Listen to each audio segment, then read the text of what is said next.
Madame, Monsieur, bonsoir, bienvenue à tous au sommaire de votre journal. L'émir Abdelaziz Ben Saoud Ben Naïef Ben Abdelaziz Saoud, le ministre saoudien de l'Intérieur, poursuit sa visite officielle en Algérie. Il a rencontré de hauts responsables avant de visiter le Centre national des systèmes informatiques où il a pris connaissance des progrès enregistrés en matière de modernisation de la justice.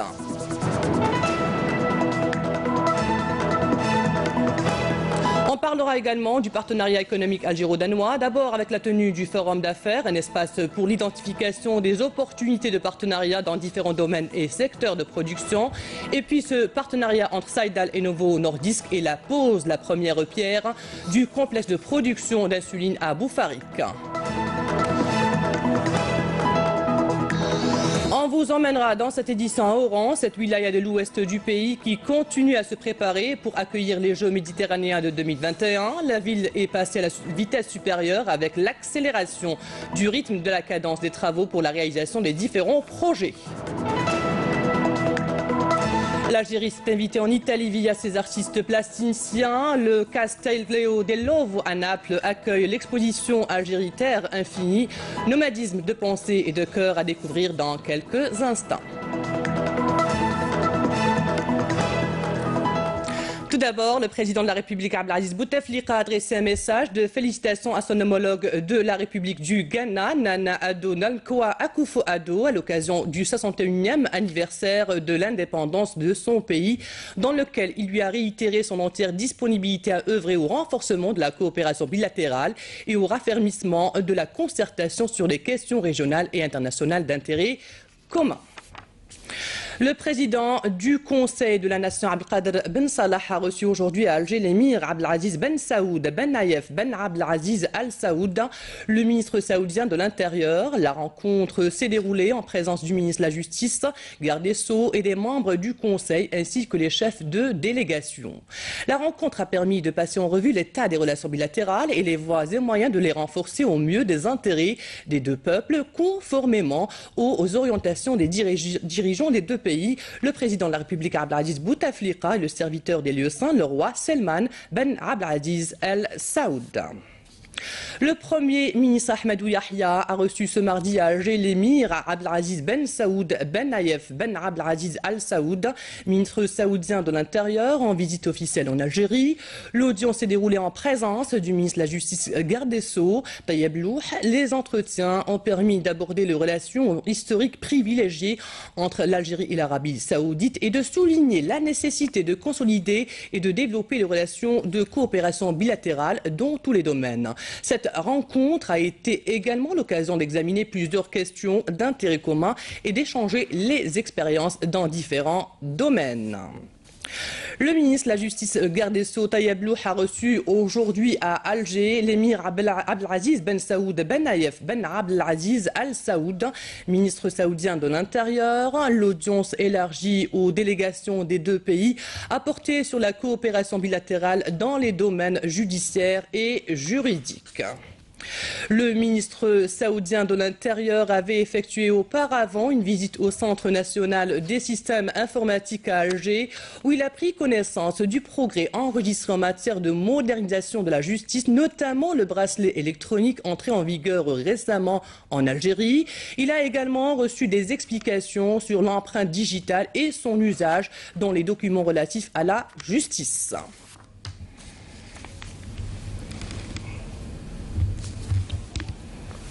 حديثا وذلك في إطار ترقية حقوق الإنسان والسيادة. والمستخدمين بصفة إلكترونية. كذلك محبوس Le Premier ministre Ahmed Ouyahia a reçu aujourd'hui à Alger le ministre des Affaires étrangères du Royaume du Danemark, Anders Samuelsen. L'audience s'est déroulée en présence du ministre des Affaires étrangères, Abdelkader Msahel.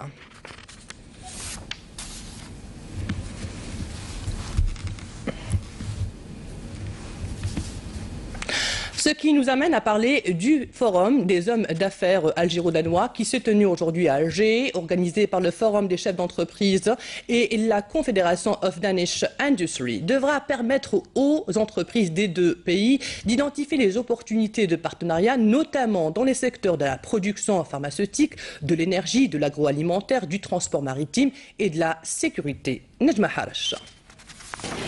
Consolider et redynamiser les relations économiques algéro-danoises, c'est l'objectif de cette rencontre qui vise à rapprocher davantage les opérateurs économiques des deux pays en vue d'insuffler une nouvelle dynamique et contribuer ainsi au renforcement des liens d'amitié.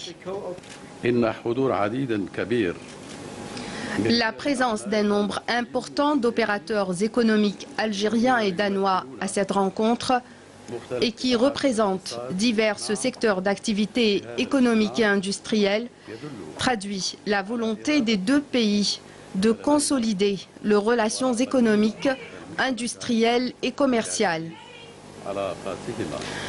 C'est aussi l'expression d'une vision commune quant au renforcement des liens d'amitié entre l'Algérie et le Danemark.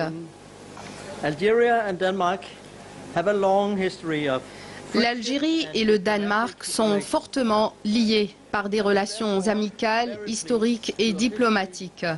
L'occasion de cette visite est également spéciale. Elle est marquée par la réouverture officielle de notre ambassade à Alger. Nous sommes heureux de revenir en Algérie pour rencontrer de potentiels partenaires économiques. À cette occasion, une convention de coopération a été signée entre le Forum des chefs d'entreprise et la Confédération danoise de l'industrie. Un partenariat économique basé notamment sur l'échange d'expériences et le savoir-faire, mais aussi sur les valeurs partagées entre l'Algérie et le Danemark. Nous venons de signer un mémorandum entre les deux organisations en vue de donner un nouvel élan à un partenariat économique algéro-danois. Nous souhaitons que cette rencontre puisse consolider et redynamiser la coopération économique entre nos deux pays et renforcer la confiance entre les entreprises.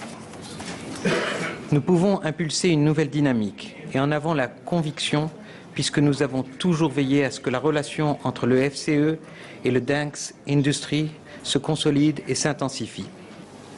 La délégation commerciale du Danemark représente des secteurs potentiellement reconnus, à savoir la santé, le transport maritime, l'agroalimentaire, l'énergie ainsi que la sécurité. Outre les opportunités d'investissement qu'offre l'Algérie, le climat des affaires s'avère favorable grâce au nouveau code d'investissement et autres procédures de facilitation pour un partenariat gagnant-gagnant. Au terme de sa visite de travail qu'il a effectuée en Algérie, une copie du traité de paix entre l'Algérie et le Danemark, datant du 16 mai 1772, a été remise ce mardi par le ministre des Affaires étrangères, Abdelkader Sahel, à son homologue danois, Anders Samuelsen. Abdelkader Sahel a indiqué que ce traité, qui demeure toujours en vigueur, constitue une preuve supplémentaire de la qualité des relations algéro-danoises, qu'il a qualifié de solide. De son côté, le chef de la diplomatie danoise a indiqué que sa visite en Algérie a été fructueuse, notamment avec la réouverture de la chancellerie danoise à Alger, qu'il a considéré comme un nouveau jalon dans les relations politiques et économiques entre les deux pays. Place maintenant à cet exemple concret de la coopération algéro-danoise. Ainsi, le ministre de la Santé, Mokhtar Hasbellaoui, et le ministre danois des Affaires étrangères ont procédé à la pose, la première pierre du complexe de production d'insuline implanté à Boufarik, dans la wilaya de Blida, sur une superficie de 9000 m². Cette réalisation s'inscrit dans le cadre d'un partenariat entre Saïdal et Novo Nordisk. Amalie Selidir. Un projet de grande envergure. La nouvelle usine d'assemblage de stylos pré-remplis permettra, une fois son entrée en production, d'assembler 45 millions de stylos injecteurs d'insuline et par là même répondre aux besoins du marché local. Dans un premier temps, la joint venture importera les cartouches en attendant l'entrée en production de l'usine de Constantine. Et dans le cadre du partenariat entre nos deux pays et du laboratoire Novo Nordisk avec le laboratoire Saïdal, ils vont donc dans un projet de partenariat, c'est ce qui est convenu, que ce partenariat se fasse ici, mais également sur les sites de Constantine, pour justement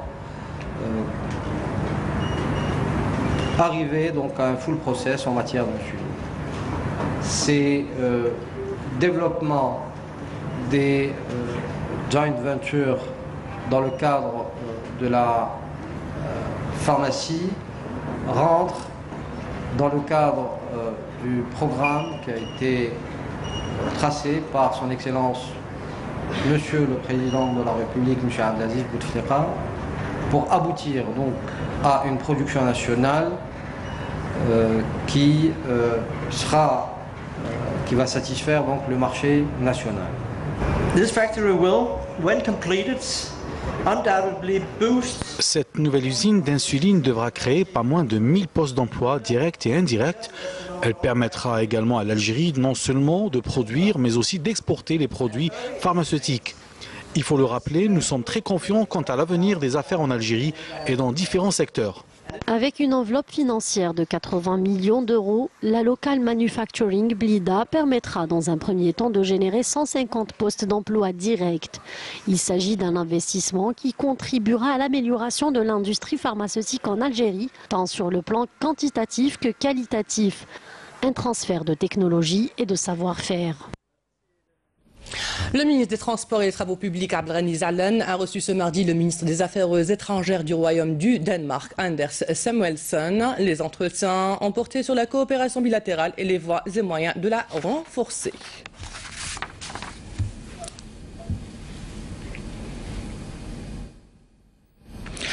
La 35e session du Conseil des ministres arabes de l'Intérieur se tiendra demain et après-demain à Alger. Organisée sous l'égide du président de la République, Abdelaziz Bouteflika, le Conseil des ministres arabes de l'Intérieur va constituer une opportunité pour l'examen de plusieurs questions, dont le projet d'un plan sécuritaire et médiatique pour la sensibilisation et la prévention de la criminalité. La décision du président Bouteflika concernant la tenue des travaux de cette session à Alger s'inscrit en droite ligne de la réaffirmation du rôle pionnier de l'Algérie dans le soutien de la coordination et de la coopération inter-arabe. Naïma Chekchak.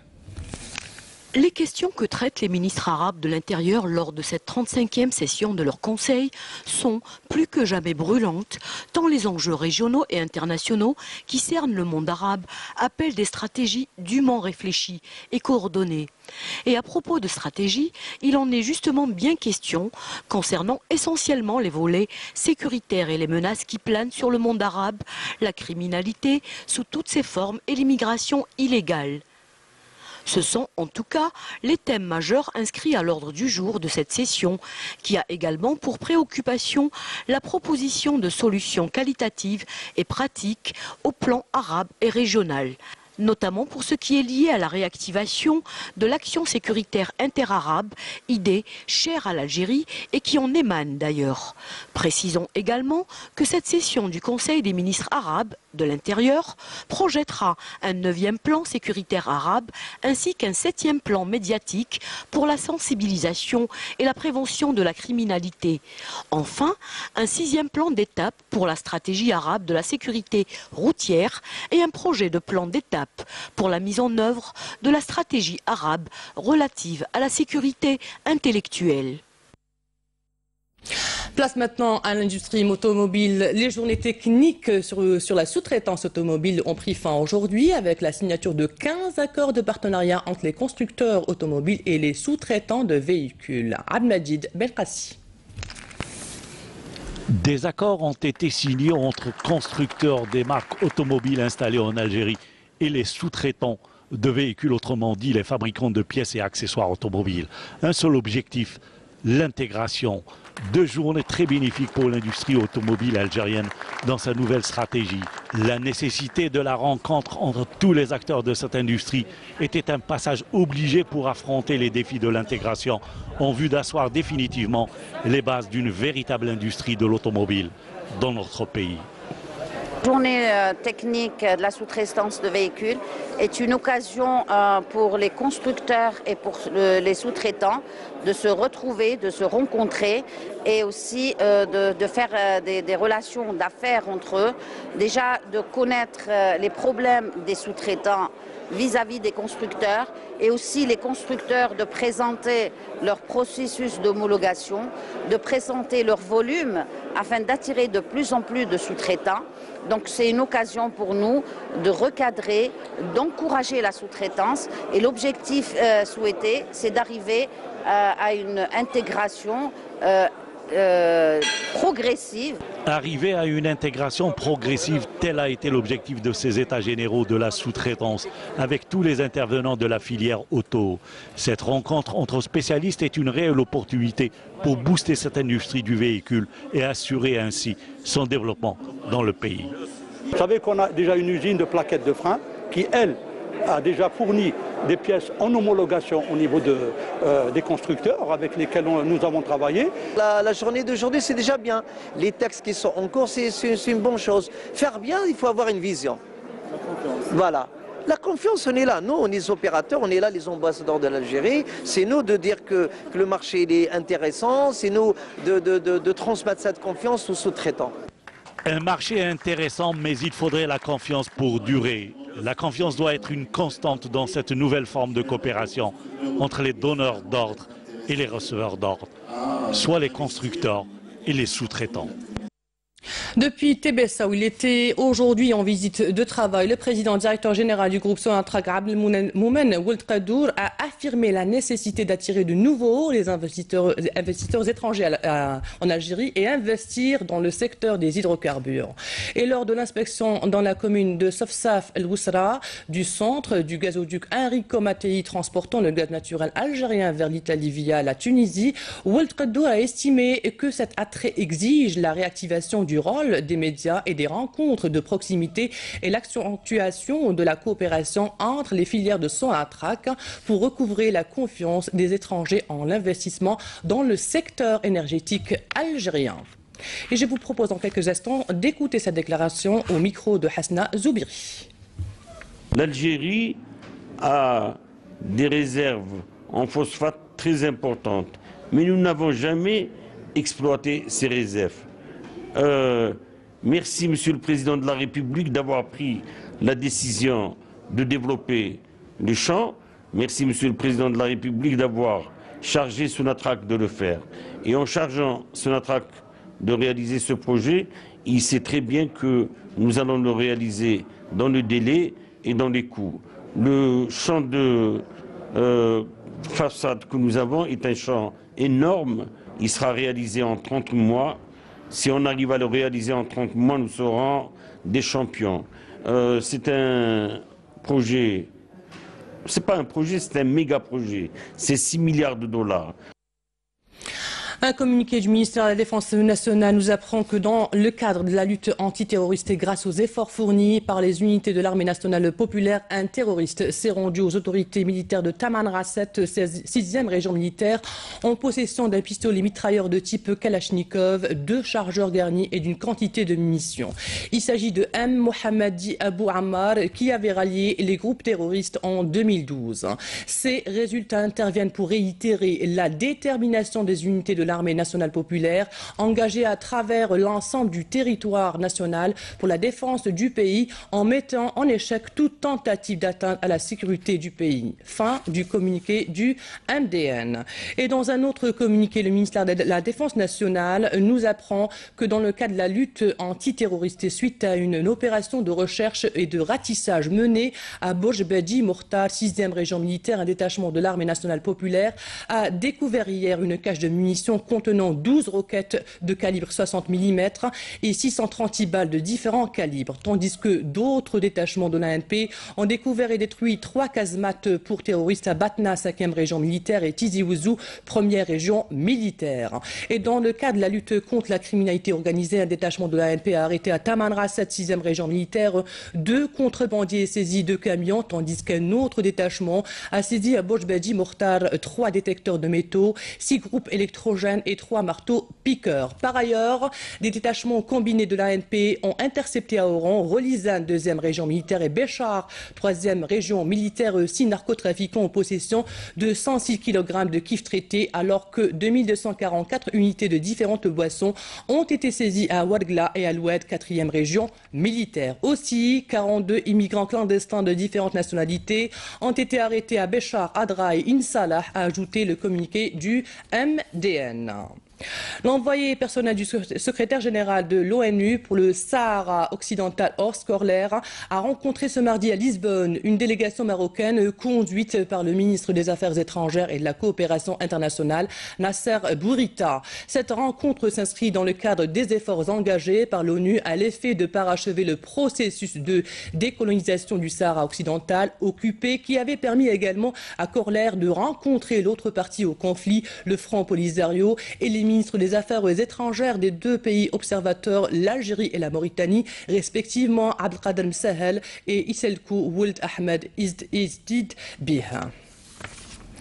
Le mouvement de protestation entamé il y a plus de 2 mois dans la région de Gerada, dans le nord du Maroc, se poursuit et des actions de protestation sont organisées à une fréquence quasi quotidienne dans l'ancienne ville minière, lieu de nombreux accidents dramatiques ayant provoqué colère et émoi au sein de la population locale. Enclenché depuis fin décembre dernier suite à la mort dramatique de 2 frères ouvriers dans une mine de charbon, le Hirak, nom donné localement au mouvement de contestation, ne faiblit pas. Partons à présent à Oran. Cette wilaya continue ses préparatifs pour accueillir les Jeux méditerranéens prévus en 2021. Les travaux de réalisation des différents projets pour la circonstance enregistrent une bonne cadence, à l'exemple du tout nouveau complexe olympique qui compte plusieurs disciplines sportives. Salam Kasser.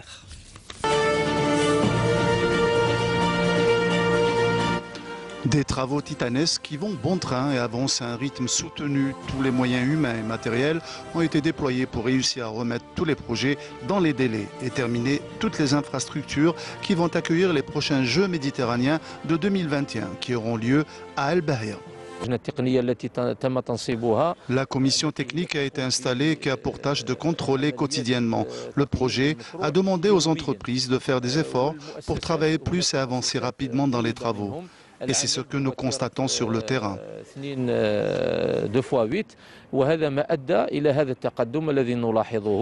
Le projet du nouveau complexe olympique comprendra un stade de football pour les entraînements, un terrain d'athlétisme, une salle omnisport, ainsi qu'un grand terrain principal de football qui est presque terminé. Il ne reste que la pose du gazon et la piste d'athlétisme.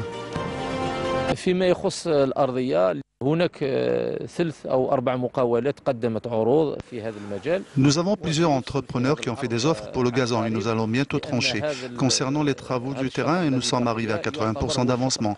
Il nous reste quelques structures du stade, comme les clôtures à monter, que nous allons bientôt recevoir à partir du mois de mars. ستأتينا من الخارج على غرار مثلا الحائط la clôture.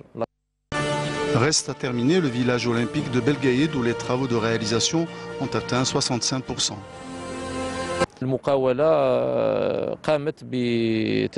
Les entrepreneurs ont renforcé leurs équipes et les travaux vont passer à une vitesse supérieure dans les prochains jours. Ce village olympique à sa finition pourra accueillir pendant les prochains Jeux méditerranéens 60 000 participants. Football, le CR Belouizdad s'est imposé à domicile par le score de 3-0 contre l'équipe zambienne d'une Kana FC lors du 2e tour de la Coupe de la Confédération africaine de football. C'est Ben Qabliya qui a ouvert le bal à la 46e minute, Lemhan à la 58e et puis Draoui à la 69e minute. هجومية إلى بينه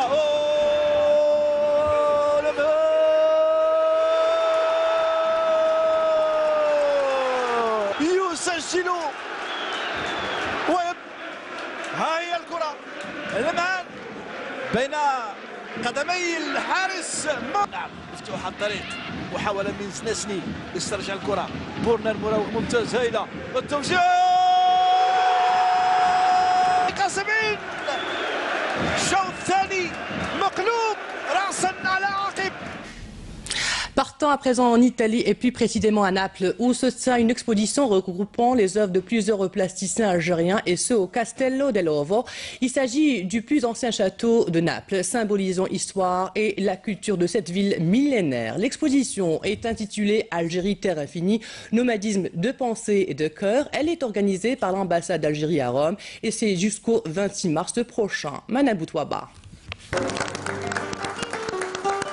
La belle Napoli se lance à la découverte de l'Algérie à travers ses nombreux artistes. Nadia Chenkoufi, Khaled Abdallah, Brahim Achir, Ahmed Bekhouja, Amour Dekis, Abdelkader Houamel et Ismaël Zizi, ainsi que l'italienne Anna Shamira Minozzi, sont devenus les ambassadeurs de la culture algérienne le temps d'une exposition intitulée Algérie, terre infinie, nomadisme de pensée et de cœur.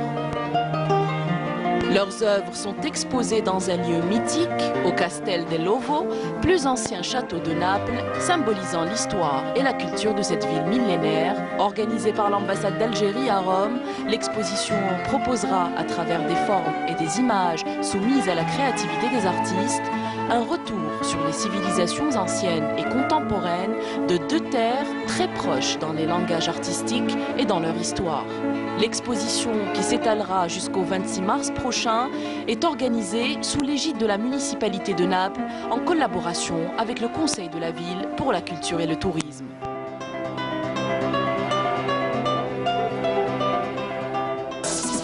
Et voici maintenant le rappel des titres. L'émir Abdelaziz Ben Saoud Ben Naïef Ben Abdelaziz Al Saoud, le ministre saoudien de l'Intérieur, poursuit sa visite officielle en Algérie. Il a rencontré de hauts responsables avant de visiter le Centre national des systèmes informatiques où il a pris connaissance du progrès enregistré en matière de modernisation de la justice.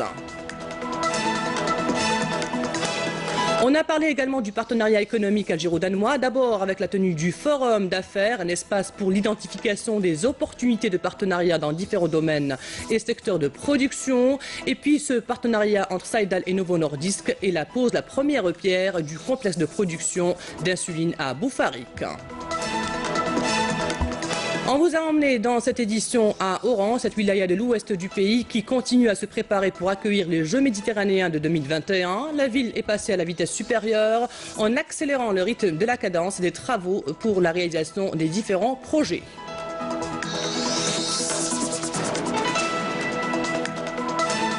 L'Algérie s'est invitée en Italie via ses artistes plasticiens. Le Castello dell'Ovo à Naples accueille l'exposition Algérie, terre infinie, nomadisme de pensée et de cœur.